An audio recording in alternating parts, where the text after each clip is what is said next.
Good day, it's Scott Picken here. I'm the CEO and founder of Migrate. I'm here with Paul, very good business partner of ours. We've, to be fair, our very first business partner out of Atlanta in the commercial space, but one that I'm very proud to say, not only do we help a lot of other people invest their money, but I also personally invest all my own family money with you because really, the deals are sound and the returns are great.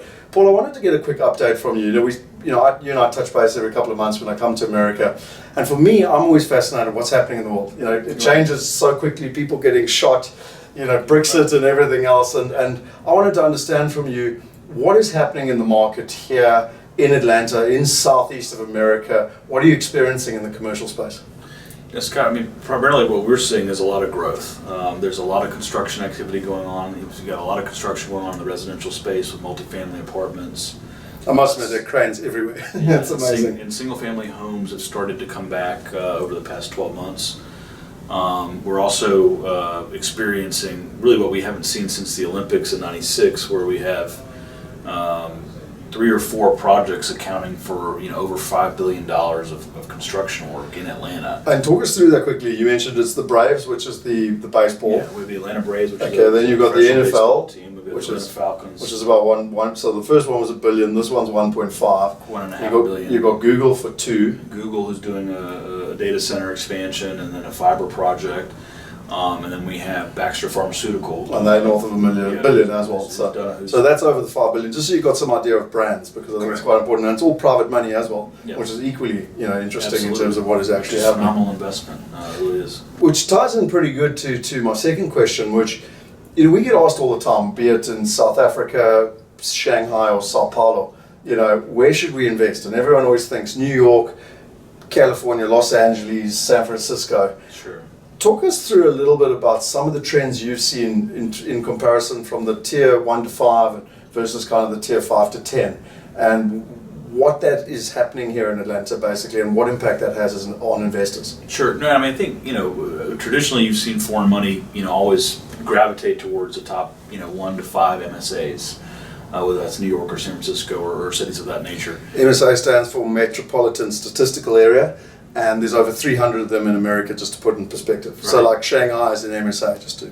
Yeah, correct. And then, our view is, quite frankly, that, you can find the same stability with a better deal yield and potential capital growth, if you can focus on the, tier, the 6th to the 15th MSA. Atlanta is a city of 6 million people, or the metropolitan area is 6 million people. We're 3rd or 4th largest concentration of Fortune 500 companies in the country is in Atlanta. Not to mention foreign headquarters, North American headquarters for foreign entities. Talk us a little bit about the airport as well. You was mentioning some amazing stats. And we have the busiest airport in the world, passenger airport. We have just achieved over 100 million passengers on an annual basis. What's it called in plane months? In plane months. I'm learning the lingo basically. And that is second to no airport in this world, and that is a huge driver for this region for logistics, accessibility, corporate relocation decisions. Well, to be fair, you just mentioned as well, you created a tax break for movies. Yep. Now there's 50 states in America, 38 of them have tax breaks. So technically, who cares that Georgia had it? Yep. But yet with the airport, it's added over $5 billion in economic value to the Atlanta area, basically. It's a multi-billion-dollar impact starting from less than $100 million, but really starting from zero 4 or 5 years ago to what it is now. So it's just a whole new industry. And it just shows you how important that airport is and how it can't just be replaced. Sure. And all in the movie side of the world, those people need hotels to stay in and apartments to rent and places to eat, and if you think about the economic impact that has from a spending perspective, it's dramatic. Look, one thing that for me that a lot of people underestimate as a foreign investor is it's also easy to get in and out of Atlanta. Sure. So for me to come here, see my investments, look for new investments, and get out of Atlanta is whether I'm flying back to Shanghai, again South Africa or Sao Paulo, it's one of the really easy areas to get into. Yeah. The third and last question I have is that there's a lot of economic uncertainty around the world. There's been the shootings in France, there's been Brexit in England leaving Europe, there's been problems in Brazil, there's troubles in China, even Hank was telling me that there's even been terrorist attacks in Taiwan recently. And what we're finding with all this economic uncertainty is that there's been a flight of capital to certainty, and really without fail, people have been talking about the positivity of investing and the safety, to be fair, of investing in America, Sure. both residential and commercial. Now, on the one hand, that's a good thing because people understand it. On the other hand, from a micro perspective, that has an impact because now there's a lot more demand and, Sure. and obviously it impacts supply, cap rate compression, etc., etc. Sure. What are you finding on the ground? More importantly, how do you keep unlocking good opportunities for us? I know that you and Michiel have got an amazing pipeline of good opportunities that you work on. How are you doing? Well, I mean, I think all the macro points you make are correct. I think for us, specializing in the medical space and the healthcare space, focusing on the southeastern United States, we have a track record and a credibility in those markets that really. You've been doing it north of 20 years, yeah, plus minus. that really sets us apart from a lot of our. There's not really as many competitors for the track record we have. I think in addition to that, we're trying to focus on deals that are a little bit below the radar. Just like we talked about first through fifth MSA versus 6th through 15th, same kind of mindset would apply here. I mean, a lot of this flight to safety money is probably going to New York or San Francisco, and we still think these are the better opportunities down here. And then, focusing on deals that are, let's say, under $20 to $25 million, which get less institutional money involved.